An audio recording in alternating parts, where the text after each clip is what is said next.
میرا باپ ایک مداری تھا۔ اس نے ایک بھورے رنگ کا ریچھ پالا ہوا تھا۔ یہ بہت چھوٹا تھا جب بابا نے کسی سے خریدا تھا۔ ریچھ لوگوں کے درمیان کرتب کرتا اور لوگ اس پر پیسے پھینکتے تھے۔ یہی میرے باپ کی روزی کا ذریعہ تھا۔ میں اپنے خاندان میں سب سے جدا تھی۔ میرے 2 بھائی اور ایک بہن تھی، مگر میری شکل کسی سے بھی نہیں ملتی تھی۔ میری سہیلیاں اکثر مجھ سے کہتی تھیں کہ تم ایک مداری کی بیٹی لگتی ہی نہیں ہو، تم تو ایک شہزادی لگتی ہو۔ میری سفید رنگت اور نیلی آنکھوں سے وہ بہت متاثر تھیں۔ گاؤں کے سب لڑکے مجھ پر فدا تھے، مگر میں کسی کو گھاس تک نہیں ڈالتی تھی۔ اچھے اچھے گھروں سے میرے رشتے آتے تھے، مگر جب مجھے پتہ چلتا کہ فلاں لڑکے نے اپنے گھر والوں کو میرے لیے بھیجا ہے تو میں فوراً انکار کر دیتی، کیونکہ جو لڑکا سارا دن گلی میں مجھے گھورنے کے لیے کھڑا رہے تو میں اس سے کیسے شادی کر سکتی تھی؟ مجھے تو اپنے معیار کا لڑکا چاہیے تھا، اپنی برابری کا، جو ایک شہزادہ لگتا ہو۔ بابا جب بھی اپنا ریچھ گھر لے آتے تو میں اس کو اپنے ہاتھ سے کھانا کھلاتی، کیونکہ بھولو کسی دوسرے کے ہاتھ سے کھانا ہی نہیں کھاتا تھا۔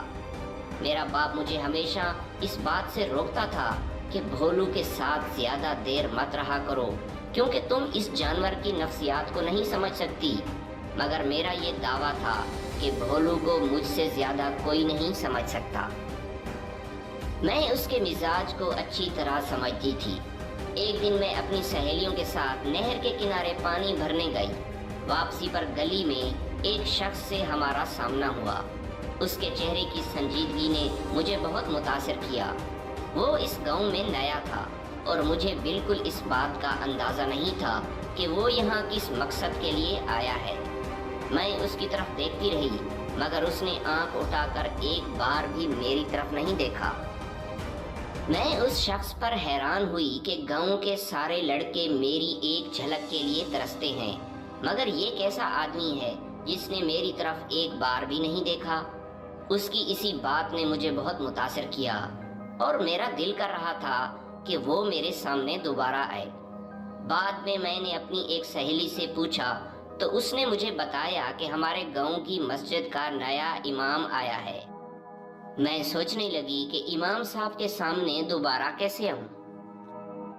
دوسرے دن ہی مجھے اس بات کا پتہ چلا کہ امام صاحب کا کھانا ہر روز ایک نئے گھر سے جاتا ہے اور 30 گھر پورے مہینے امام صاحب کو کھانا پیش کرتے ہیں، اور وہ بھی باری باری۔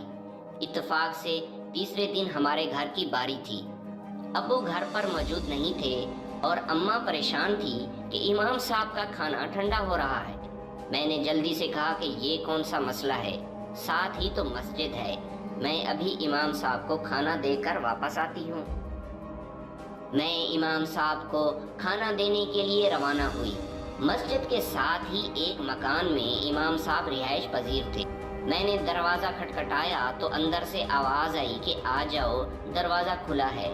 مجھے اچانک دیکھ کر امام صاحب نے نظریں جھکا لیں اور پوچھنے لگا کہ کھانے کے لیے کسی مرد کو بھیج دیا ہوتا۔ میں نے کہا کہ ابو گھر پر موجود نہیں تھے، اس لیے مجھے ہی آنا پڑا۔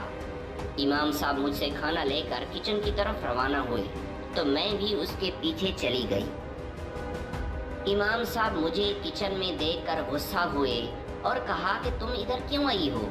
گھر میں اور کوئی موجود نہیں ہے اور تم میرے لیے ایک نامحرم ہو، کسی نے دیکھ لیا تو کیا سوچے گا؟ میں نے ادھر ہی اپنے دل کی بات کہہ ڈالی کہ امام صاحب آپ مجھے بہت پسند ہیں اور میں آپ سے شادی کرنا چاہتی ہوں۔ امام صاحب نے کہا کہ تمہارا دماغ تو ٹھیک ہے، میں ایک شادی شدہ آدمی ہوں اور تم سے 20 سال بڑا ہوں۔ یہ برتن لو اور یہاں سے چلی جاؤ، اور آئندہ کسی مرد کو کھانا دینے کے لیے ہی بھیجنا۔ میں یہ بات سن کر غصے سے پاگل ہو گئی، کیونکہ زندگی میں پہلی بار کسی نے مجھ سے اس لہجے میں بات کی تھی۔ میں نے اپنی بے عزتی محسوس کی اور میرے دل میں بدلے کی آگ جل رہی تھی۔ میری محبت اب انتقام میں بدل چکی تھی۔ میں امام صاحب کو ذلیل کرنے کے منصوبے بنانے لگی۔ اچانک میرے دماغ میں ایک ترکیب آئی۔ میں امام صاحب کی رہائش گاہ کی طرف چل پڑی۔ دروازہ کھٹکھٹایا تو امام صاحب باہر آئے۔ میں جلدی سے کمرے کے اندر گھس گئی۔ میں کمرے میں داخل ہوتے ہی زور زور سے چلانے لگی۔ میں نے اپنے کپڑے پھاڑ دیے اور بچاؤ بچاؤ کی صدائیں لگانے لگی، اور واپس جاتے ہوئے امام صاحب کے کپڑے کو بھی سامنے سے زور سے کھینچا اور وہ پھٹ گیا۔